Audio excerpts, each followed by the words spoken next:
নমস্কার। সৌমস লাইভে আপনাদের সকলকে স্বাগত।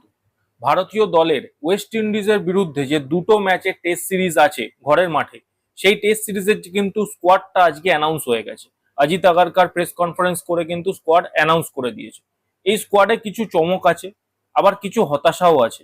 এই হতাশাগুলোর ব্যাপারে আমি কথা বলবো, কেন এই ডিসিশনগুলো নেওয়া হয়, কি বেসিসে নেওয়া হয় সেগুলো কারোর জানা নেই, কিন্তু সেই বিষয়টাকে এই ভিডিওর মাধ্যমে অ্যাড্রেস করার চেষ্টা করব। এবং প্রথমে স্কোয়াডটার ব্যাপারে আলোচনা করা যাক। যদিও সিরিজটা ওয়েস্ট ইন্ডিজের বিরুদ্ধে, বেশি বাড়িয়ে চাড়িয়ে ভিডিওটাকে বিয়ে করে লাভ হবে না, কারণ ওয়েস্ট ইন্ডিজের বিরুদ্ধে সিরিজ রেজাল্ট হয়তো আপনি আমি অনেকেই প্রেডিক্ট করতে পারি যে ইন্ডিয়া ইজিলি দুটো ম্যাচ জিতে যাবে, ঘরেরই মাঠে খেলা। এবং আমার মনে হয় কিছু রেকর্ড ব্রেকিং ইনিংসও আমরা দেখতে পারি এই সিরিজের মাধ্যমে। তবে সিরিজটায় যে ইনিংসগুলো, মানে সিরিজটায় যে টিমটা সিলেকশন করা হয়েছে, সেই টিমটা নিয়ে আগে ডিসকাশন করে নেওয়া যাক। As usual Shubman Gill captain, Yashasvi Jaiswal, K L Rahul, Sai Sudharsan. নতুন নাম একটা ইনক্লুড হয়েছে, সেটা হলো দেবদত্ত পাডিক্কল। দেবদত্ত পাডিক্কলের নাম ইনক্লুড হয়েছে। Dhruv Jurel as a wicket keeper, primary wicket keeper খেলবে এই ম্যাচটাতে, এই সিরিজটাতে, কারণ ঋষভ পান্ত এখনো ইঞ্জুরি থেকে রিকভারি করতে পারেনি। এছাড়া রবীন্দ্র জাদেজা, এইখানে একটা চমক, কারণ রবীন্দ্র জাদেজাকে কিন্তু ভাইস ক্যাপ্টেন করা হয়েছে এই টিমটার। Rishabh Pant actually vice captain ছিল, যেহেতু ঋষভ পান্ত ইনজুরি থেকে পুরোপুরি উঠতে পারেনি বা রিকভার করতে পারেনি, সেহেতু এই টিমের ভাইস ক্যাপ্টেন করা হয়েছে রবীন্দ্র জাদেজাকে।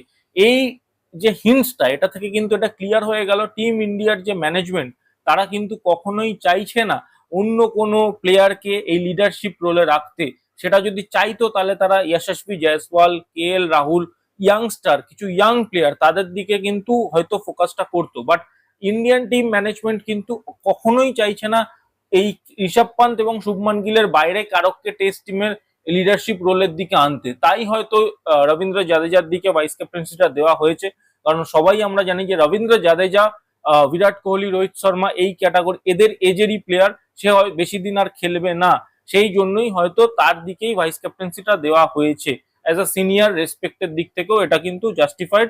তবে এই জিনিসটা কিন্তু ক্লিয়ার যে তারা ঋষভ পান্ত এবং শুভমান গিল, প্রাইমারিলি শুভমান গিল, ঋষভ পান্ত কিছুটা, এর বাইরে কিন্তু তারা লিডারশিপ রোলে কারককে দেখছে না। এবং এর পরে যদি আমি আরো দেখি টিমটা, ওয়াশিংটন সুন্দর অ্যাজ ইউজুয়াল সিলেক্ট হয়েছে, জসপ্রীত বুমরা সিলেক্ট হয়েছে, অক্ষর প্যাটেল সিলেক্ট হয়েছে, নীতিশ কুমার রেড্ডি টিমে আছেন, Narayan Jagdishan as a secondary wicket keeper এই টিমে সিলেক্ট হয়েছে, এবং মোহাম্মদ সিরাজ, প্রসিদ্ধ কৃষ্ণা ও কুলদীপ যাদব। তো ঘরের মাঠে সিরিজ কিন্তু আমরা এর আগে দেখতাম ইন্ডিয়ার একটা স্ট্র্যাটেজি ছিল যে ঘরের মাঠে কিন্তু কখনো জসপ্রীত বুমরা খেলতো না বা সিলেক্টও হতো না। বাট এক্ষেত্রে কিন্তু দেখা যাচ্ছে জসপ্রীত বুমরা ঘরের মাঠে সিরিজও খেলছে। দেখার বিষয় হচ্ছে জসপ্রীত বুমরা কি খেলবে ম্যাচ দুটো, আর যদি নাও খেলে হয়তো টিমের সাথে ট্রাভেল করানোর জন্য তাকে বারবার সিলেক্ট করা হচ্ছে। এটা কিন্তু ক্লিয়ার যে জসপ্রীত বুমরা কিন্তু টিমের সাথেই ট্রাভেল করবে প্রত্যেকবারই, সে খেলুক আর না খেলুক, সে কিন্তু টিমের সাথেই থাকবে। অক্ষর প্যাটেল ফিরেছে, এটা খুব ভালো বিষয়, কারণ অক্ষর প্যাটেল ঘরের মাঠে, ইন্ডিয়ার যখন ঘরের মাঠে খেলা হয়, অক্ষর প্যাটেলের মতো কিন্তু মানে ইম্প্যাক্ট ফেলতে খুব কম বোলারই পারে। জাদেজা নিজের প্রাইমে যে কাজটা বোলিং এ করতো, অক্ষর প্যাটেল কিন্তু এখন সেটা করে এবং খুব ইম্প্যাক্টফুল বোলিং করে।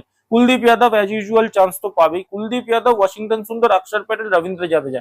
দেখার বিষয় ইন্ডিয়া কি চারজনকেই খেলিয়ে দেয়, নাকি চারজনের মধ্যে থেকে যে কোনো তিনজন চান্স পায়। কারণ জাদেজা, অক্ষর প্যাটেল একই টিমে আমরা দেখেছি, আগেও দেখেছি একই টিমে খেলছে। বাট সামহাও যখন ওয়াশি আছে, তখন কি জাদেজা, অক্ষর এবং কুলদীপ এই তিনটে ফরম্যাটে যায়, নাকি জাদেজা অক্ষরের মধ্যে যে কোনো একজন, মানে তার মধ্যে তো জাদেজাই চান্স পাবে কারণ সে ভাইস ক্যাপ্টেন।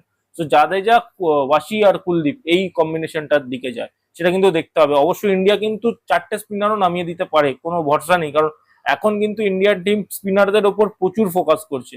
চলতি এশিয়া কাপেও আপনারা দেখতে পাচ্ছেন যে স্পিনারদের ওপরেই ফোকাস করে কিন্তু এশিয়া কাপটা খেলা হচ্ছে। এবং আমি যদি টিমের আর একটা গুরুত্বপূর্ণ বিষয় বলি, সেটা হলো মোহাম্মদ সিরাজ, প্রসিদ্ধ কৃষ্ণা, এরা তো চান্স পেয়েছে, তার সাথে কিন্তু অবশ্যই জসপ্রীত বুমরাও চান্স পেয়েছে। এই তিনজনের মধ্যে কি দুজন খেলবে, এটাও কিন্তু দেখার। আর্শদীপ সিংকে আমি এক্সপেক্ট করছিলাম জসপ্রীত বুমরার জায়গায়, আর্শদীপ সিং হয়তো এই টিমটাতে আসতে পারে, বাট আর্শদীপকে কিন্তু নেওয়া হয়নি। এখান থেকে মানে এটাও ক্লিয়ার হয়ে যাচ্ছে যে ইন্ডিয়ার টেস্ট টিমের যে প্রাইমারি তিনটে বোলার, তার মধ্যে মোহাম্মদ সিরাজ, প্রসিদ্ধ কৃষ্ণা, জসপ্রীত বুমরাই থাকবে। Mohammed Shami, again a question, Mohammed শামির ফিটনেস কি শুধু ওয়ানডে খেলার মতন আছে, না তো তার ফিটনেস টি-20 খেলার মতো, নাই তার ফিটনেস টেস্ট খেলার মতো। আমি বুঝতে পারছি না। মাঝামাঝি ওয়ানডে খেলা, ওয়ানডেতে সে সিলেক্ট হয়েছিল লাস্ট চ্যাম্পিয়ন্স ট্রফিতে, তারপর থেকে তার সিলেকশন নিয়ে ধোঁয়াশা রয়েই যাচ্ছে। ইন্ডিয়ান টিম ম্যানেজমেন্ট কিছুই ক্লিয়ার করে বলছে না সে কি আদৌ ফিট নাকি ফিট নয়, নাকি ইন্ডিয়ান যে সিলেক্টর আছে তাদের চোখে মোহাম্মদ শামি ফিট নয়, কোন জিনিসটা কেউ ক্লিয়ার করছে না। তো মোহাম্মদ শামির বিষয়টা কিন্তু একটা অবাক বিষয়। এবং একটা জিনিস দেখতেই হবে, এই টিমে একটা নাম মিসিং। আপনারা অনেকেই হয়তো এই টিমটা শুনেছেন বা এই ভিডিওটা এতক্ষণ দেখেছেন, বাট সেই নামটা কিন্তু আপনাদেরও মনে নেই। সেই নামটা হচ্ছে অভিমন্যু ঈশ্বরন। অভিমন্যু ঈশ্বরন কন্টিনিউয়াসলি ইন্ডিয়ান টিমের সাথে ওভারসিজে ট্রাভেল করেছে, কন্টিনিউয়াসলি, এবং আগে ট্রাভেল করেছে। প্রাইমারিলি যখন অস্ট্রেলিয়ায় যে বর্ডার গাভাস্কার ট্রফিটা খেলা হলো, সেই সময় কিন্তু অভিমন্যু ঈশ্বরন এবং ইয়াশস্বী জয়সওয়াল আর রোহিত শর্মা, এই তিনজনের মধ্যে যে কোনো দুজনেরই খেলার কথা ছিল।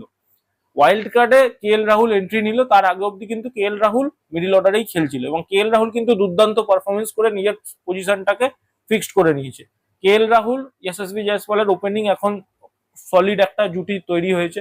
ইংল্যান্ডেও তারা ভালো খেলেছে, বাট অভিমন্যু ঈশ্বরনের ওপর কিন্তু কোথাও গিয়ে একটা অবিচার হলো, কারণ করুণ নায়ার এই টিম থেকে বাদ পড়ে গেছে। এবং আমরা জানি করুণ নায়ারের যে অ্যাভারেজ পারফরমেন্স ছিল ইংল্যান্ড ট্যুরে, সেখানে তারপরে আমার মনে হতো না কি করুণ নায়ার চান্স পাবে বলে। বাট 3 নম্বর পজিশনটা কি কোথাও গিয়ে করুণ নায়ারকে না খেলিয়ে বারবার ইংল্যান্ডে সাই সুদর্শনকেও খেলানো হয়েছে, তারও অ্যাভারেজ পজিশন, সেইখানে কি অভিমন্যু ঈশ্বরনকে খেলানো যেত না 3 নম্বরে? এর আগে তো আমরা দেখেছি চেতেশ্বর পূজারাকে, চেতেশ্বর পূজারা তো 3 নম্বরে কত সাকসেসফুল। রাহুল দ্রাবিড়, তাহলে কি অভিমন্যু ঈশ্বরের মধ্যে কোন খামতিটা ইন্ডিয়ান টিম দেখলো যে বেঞ্চে বসিয়ে বসেই তাকে ড্রপ করে দেওয়া গেল? এই জিনিসটা কিন্তু মাথায় রাখতে হবে। করুণ নায়ার বাদ পড়েছে অ্যাজ ইউজুয়াল। এবার দেখার বিষয় 3 নম্বরে আমাদের সিলেক্টেড যা প্লেয়ার আছে তার মধ্যে থেকে যা মনে হচ্ছে ফার্স্ট প্লেইং ইলেভেনে কিন্তু সাই সুদর্শনই খেলবে, এবং ঘরের মাঠে ওয়েস্ট ইন্ডিজের বিরুদ্ধে খেলা, সে একটা ভালো পারফরমেন্স করেই দেবে, তার পজিশনটা সিল্ড হয়ে যাবে। কোথাও গিয়ে এগুলো কিন্তু অবিচার অভিমন্যু ঈশ্বরনের জন্য আমি মনে করি, কারণ সে ওভারসিজ ট্যুরগুলোতে কন্টিনিউয়াসলি বেঞ্চে বসে থাকলো। যখন একটা জায়গায় চান্স পেলে, করুণ নায়ার ফ্লপ, তাকে বাদ দেওয়া হয়েছে, সেই জায়গায় যখন একটা চান্স পেলে খেলানো, সেই জায়গায় তুমি তাকে সিলেক্টই করলেন। এইগুলো মানে সামহাউ টু অ্যান এক্সটেন্ট মেনে নেওয়া যায় না। আর একটা যদি কথা বলি এই টিমটার মধ্যে, এই টিমে বাকি সবকিছু ব্যালেন্স থাকলেও নীতিশ কুমার রেড্ডি ঘরের মাঠে চান্স পায় কিনা সেটা কিন্তু দেখতে হবে। আর নীতিশ কুমার রেড্ডিকে প্রাইমারিলি কিন্তু একটা অলরাউন্ডার হিসেবে খেলা হয়, ফাস্ট বোলিং অলরাউন্ডার। সরি, ওয়াসি যেখানে আছে, জাদেজা যেখানে আছে, আকসার যেখানে আছে, সেখানে কি চান্স পাবে নীতিশ কুমার রেড্ডি প্লেইং ইলেভেনে? সেটা কিন্তু দেখবার বিষয়। আমার মনে হয় কোথাও না কোথাও গিয়ে তাকে চান্স দেওয়া হবে। করুণ নায়ার যদি 3 নম্বরে না খেলতো, তার পজিশন ছিল মিডিল অর্ডার, মিডিল অর্ডারে কি চান্স পেতে পারে সেটা দেখার।